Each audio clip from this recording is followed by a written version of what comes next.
Bonjour à toi. Eh bien écoute, aujourd'hui j'ai envie de te faire cette vidéo autour d'un thème que j'ai abordé en fait très récemment avec l'une de mes anciennes collègues de travail quand j'étais salariée. On s'est revus, on a déjeuné ensemble et puis à un moment donné on se parlait de recrutement puisque je travaille dans les ressources humaines. Et à un moment donné elle me dit tu sais, j'ai l'impression des fois que les candidats que je vois moi en entretien maintenant, eh bien ils ont pas l'air d'être passionnés par leur métier. Et là, je l'ai laissé finir et elle voyait que j'étais surprise. Donc elle me dit mais qu'est-ce qu'il y a?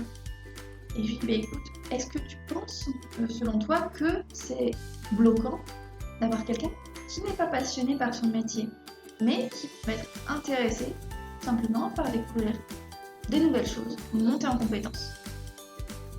Elle m'a dit non, effectivement, c'est vrai que c'est vrai, tu as raison. En fait, ce discours-là et ce dialogue-là que l'on a eu ensemble, ça reflète très bien aujourd'hui l'état de la société actuelle. Quand tu candidates, tu mets ton CV en ligne, tu fais ta lettre de motivation, tu dois tout faire pour montrer que tu es THE personne que l'entreprise a besoin à ce moment-là. Et tu es quelqu'un évidemment en général de passionné, d'hyper impliqué, tu es prêt à tout pour ta société et tu partages à fond les valeurs. Cela dit, on te demande aussi donc d'avoir une charge de travail plus importante qui est également orientée performance. Le hic, c'est quand tu ne possèdes pas les ressources ni les moyens pour réaliser ta performance et dépasser les objectifs que l'on t'a fixés. Alors dans ce contexte, eh bien, effectivement, si tu te retrouves parmi personnes qui n'ont pas l'impression de se sentir passionnées par ce qu'elles font, et voire qui n'aiment pas, ça peut te paraître complètement déroutant. À ce moment-là, peut t'arriver dans ta tête de te dire mais est-ce que c'est anormal que j'ai pas de passion? Ou est-ce que c'est moi qui ai un problème? Alors la réponse, je tiens à te rassurer, c'est évidemment non, il n'y a aucun problème. Tout le monde n'est pas exclusif et passionné par une seule chose.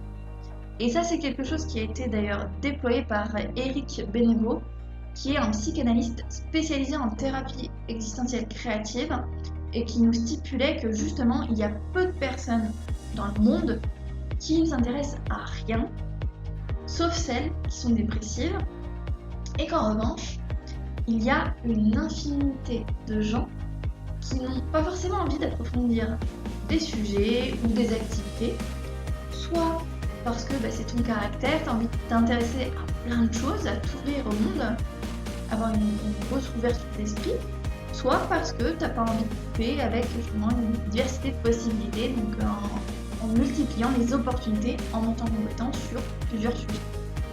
Alors, si tu as cette passion, c'est très bien aussi, attention, il n'y a pas de mal dans l'une des personnalités que je viens de te présenter. L'idée, c'est juste de ne pas tout de suite catégoriser l'une ou l'autre dans la case mauvais. Alors, si toi tu te retrouves dans effectivement cet état d'esprit de t'intéresser à plein de choses, et puis tu t'es jamais réellement posé la question de savoir, tu te dis j'ai envie de changer de métier, mais je sais pas du tout quoi faire, et j'avoue que en fait au final je ne sais pas du tout comment faire pour savoir si j'ai une passion ou pas pour un métier. Alors la première des choses que je te conseillerais, c'est de réfléchir par rapport à quand tu étais jeune. Est-ce qu'il y avait des idées fortes de métier, de mission qui te venaient à l'esprit? Alors, si tu me dis chanteuse, actrice et autres, l'idée n'est pas de devenir actrice ou chanteuse, mais ce que je veux dire par là, c'est que peut-être qu'à travers le métier d'actrice-chanteuse, ce que tu aimais par-dessus tout, c'est l'aspect communication. C'est véhiculer des émotions, par exemple. Et ça, tu peux le retrouver dans d'autres métiers aujourd'hui dans la société. Par exemple, la communication interne. Par exemple, la communication d'événements, etc. Ensuite, une autre façon de savoir quand tu as identifié ce qui te plaît, ce qui te donne envie de creuser, eh bien, tu peux aller regarder sur Internet. Il y a des ressources gratuites. Par exemple, sur l'ONICET, l'APEC et Pôle emploi. Tu vas avoir accès à un certain nombre de fiches métiers où tu as les compétences principales et les missions principales de ce que tu vas pouvoir être amené à faire. Et d'ailleurs, tu as un dernier élément que je voulais te souligner en termes de documentaire. Tu as les fiches ROM. Tu tapes ça, fiche ROM, R-O-M-E-S, sur Internet. Tu tapes le métier à côté, tu vises, et tu auras donc sur Internet directement accès. Et ça te donne même une vision sur compétences, missions, les salaires pratiqués en moyenne et les évolutions possibles. Voilà. Donc, ça, c'était la première chose qui est pratique. Les deux dernières choses que je voulais évoquer avec toi sont plutôt de l'ordre psychologique. Parce que très souvent, quand tu es un peu un carrefour de ta carrière professionnelle et que tu poses des questions, tu te dis mais est-ce que je vais y arriver ou est-ce que ça va être un échec ce que je tente de faire? Parce que clairement, en fait, j'ai l'impression de sauter dans l'inconnu, dans le vide. Et ça, déjà, je tiens à te rassurer, toutes les personnes qui ont connu un succès ont aussi vécu des difficultés. Et volontairement, tu vois, je ne vais pas utiliser le terme d'échec, parce que pour moi aujourd'hui, même si à un moment donné, ce que tu vises finalement ne te convient pas, eh bien tu auras appris des nouvelles compétences. Tu auras appris d'un autre environnement. Ce qui fait que tu vas être beaucoup plus alerte et tu vas pouvoir t'adapter plus rapidement à une autre opportunité. Et il y a toujours, ça je le dirai jamais assez, un cadeau caché derrière les challenges de la vie. Ça, typiquement, j'en suis intimement convaincue.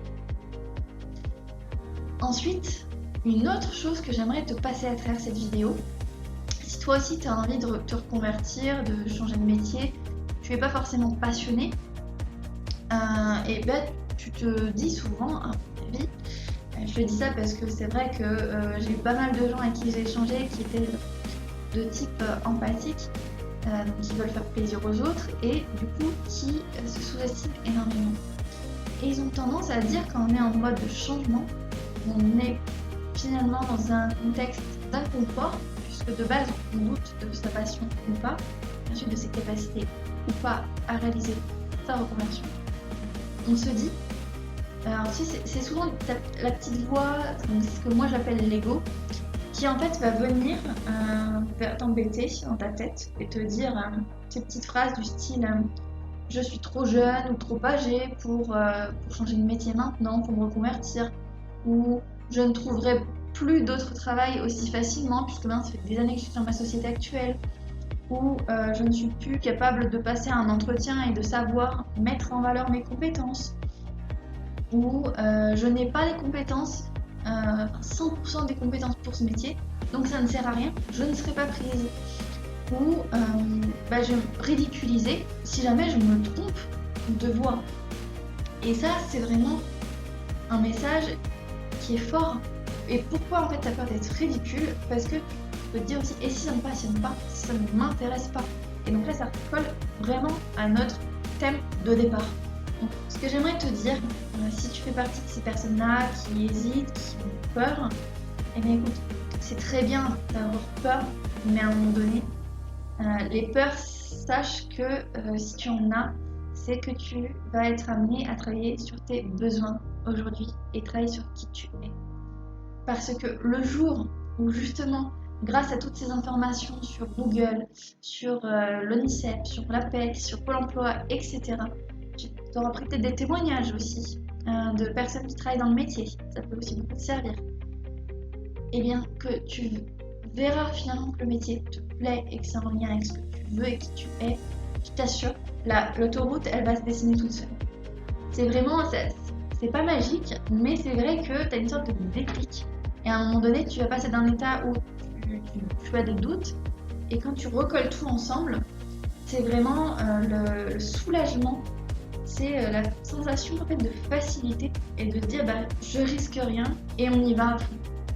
Et vraiment cette dynamique-là, cette énergie, c'est quelque chose que tu peux vraiment retrouver. De par la partie pratique avec les recherches, avec la partie terrain, tu peux aussi regarder au niveau du marché, quels sont les dispositifs, tu peux aussi faire des stages, je le répète, et de par la partie psychologique, qui va venir soutenir justement tes efforts d'un point de vue recherche. Pour terminer cette vidéo, il n'y a absolument aucun problème si tu n'es pas exclusivement passionné par un métier, par ton métier. Tu peux être intéressé par plein de choses, c'est pas pour autant que tu ne vaux rien. Loin de là, ce sont deux types de personnalités différentes qui ont toutes les deux leurs atouts et leurs inconvénients. Si tu es en réflexion par rapport à une reconversion professionnelle et que tu n'oses pas en te disant j'ai peur d'échouer ou de me tromper, eh bien écoute, la première des choses c'est de faire un focus sur toi, tes besoins, ce dont tu as envie maintenant et quelles sont tes valeurs. Et dès que tu as fait ça, tu enclenches l'action en cherchant des informations sur le métier, sur internet, sur UNICEF, sur Pôle emploi, sur la PEC. Tu peux aussi demander à des professionnels qui exercent ce métier pour avoir une enquête, un témoignage de leur part. Comme ça, tu peux leur poser toutes les questions nécessaires sur la vie réelle et même faire des stages si jamais tu es chômeur du côté de Pôle emploi, ça existe. Voilà, si vraiment tu n'as aucune idée, écoute, ça sera un autre sujet, j'ai déjà fait une autre vidéo, ça peut très bien aussi t'engranger vers un sujet de coaching pour apprendre à te connaître, à creuser sur qui tu es vraiment, pour creuser également sur qu'est-ce qui te permet de t'aligner et d'aligner tout en harmonisant tes émotions. Ça c'est quelque chose, typiquement, vous voyez que je fais vraiment avec l'ensemble de mes coachés aujourd'hui. Je vous souhaite une très belle journée. Si cette vidéo t'a plu, je t'invite à me faire un petit pouce juste en dessous de la vidéo et n'hésite pas à t'abonner à ma chaîne. Je te souhaite une très belle journée et je te dis à très vite. Ciao ciao.